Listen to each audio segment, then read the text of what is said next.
저는요, 이 문구를 보면서 유창훈 판사가 결국 야당 대표라서 봐준 거다라는 생각이에요.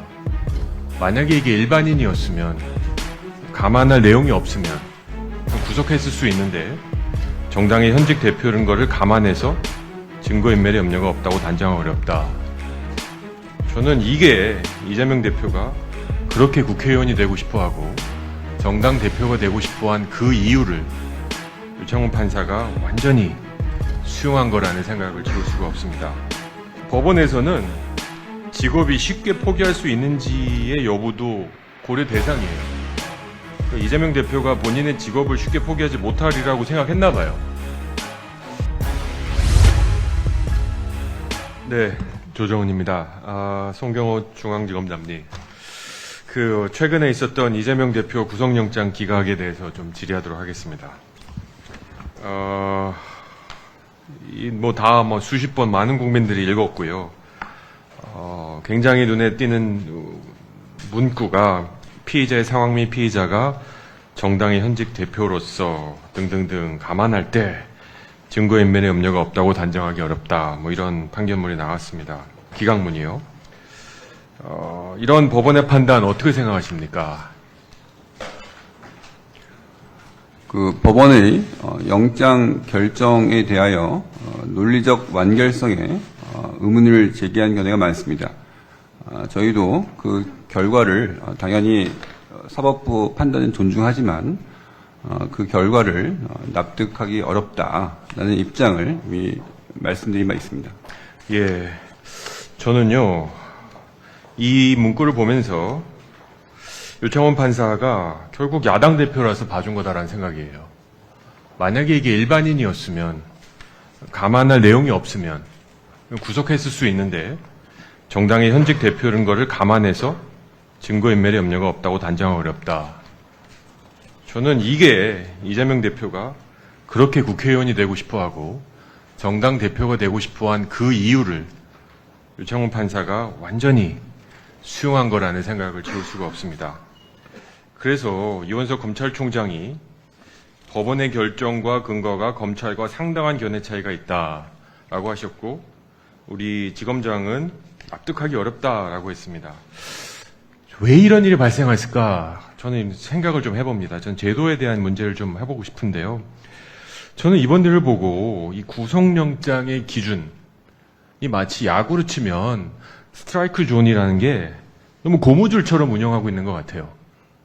어떻게 보면 땅볼조차도 스트라이크라고 인정하는 규정이 있는 게 아닌가. 결국 특정 피의자를 구속할지 아닐지는 이제 형사소송법에 근거하는 거고요. 이거를 적용하는데 검찰과 법원이 둘 다 예규를 운영하고 계시죠?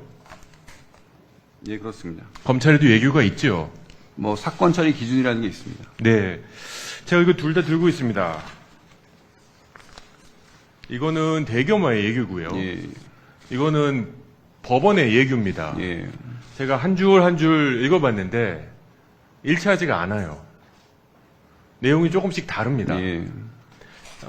법원에서는 직업이 쉽게 포기할 수 있는지의 여부도 고려 대상이에요. 이재명 대표가 본인의 직업을 쉽게 포기하지 못하리라고 생각했나 봐요. 대검에서는 피의자의 지역사회에서의 거주 기간도 따져요. 이재명 대표가 성남에서 인천으로 간 지 얼마 안 됐는데 그것도 고려하신 것 같아요. 이렇게 기준이 다르니까 어떻게 보면 기각률이 지금 18%까지 나오고 있습니다. 예. 지난주였나요? 지금 법원 행정처장하고 질의하는데 18%의 기각률에 대해서 여러 가지로 고민을 하고 계시다고 하더라고요. 우리 지검장님 어떻게 생각하십니까? 이렇게 기각률이 계속 올라가고 있는 상황 어떻게 보십니까?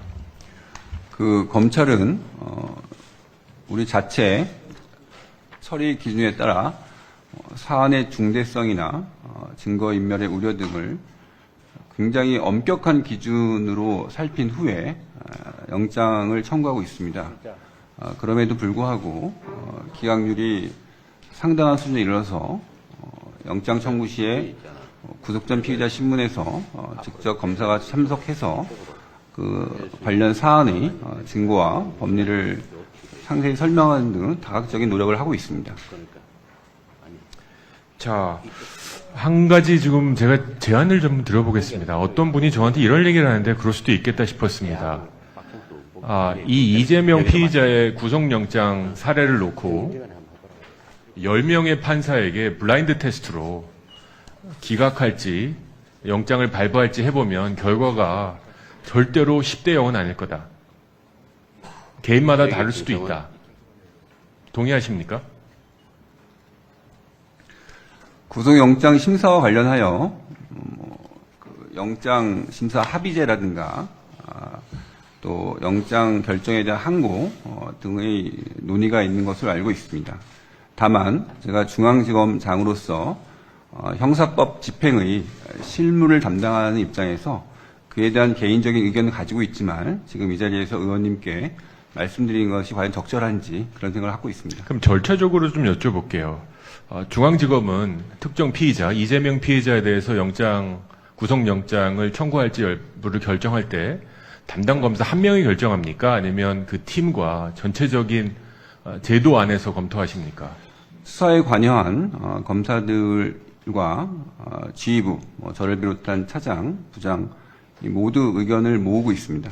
이 검찰에서는 소위 집단지성을 이용해서 이것이 타당한지 아닌지를 검토하는데 법원에서는 영장판사라는 한 사람이 이걸 다 일괄적으로 결정하는 상황이 나오고 있습니다. 저는 확신컨대 이 10명의 판사에게 블라인드 테스트 했으면 이번 사례는 절대 10대 0이 아닐수라고 생각합니다. 5대 5가 될 수도 있고요. 이건 뭐냐? 우리 사법 시스템, 최소한 구속영장에 한해서는 시스템에 움직이는 이런 나라가 아니라 사람에 의해서 움직이는 후진국이라는 얘기입니다. 누가 이걸 판단하냐에 따라서 구속이 될 수도 있고 구속이 될 수도 없는 사람에 의해서 운영되는 후진국 시스템의 전형을 보여줬다 생각합니다. 저는 한 가지 제안 드리고 싶은 게 형사소송법에 대한 해석을 하는 예규는 최소한 법률 서비스를 받는 국민의 입장에서는 일치가 되셔야 됩니다. 검찰의 예규가 다르고 법원의 예규가 다르니 이 18%의 기각률에 상당한 기여를 여기서 했다고 생각해요. 저는 법원의 시스템 자체의 문제도 있지만 이런 예규의 차이점도 우리가 사법 시스템을 운영하는 주체로서 좀 더 일치해야 된다고 생각하는데 이 입장은 어떻게 생각하십니까? 의원님 말씀을 유념하여 검찰권 행사뿐만 아니라 우리 형사사법 시스템의 체계를 갖춘 데도 여러 가지 예, 수고하셨습니다.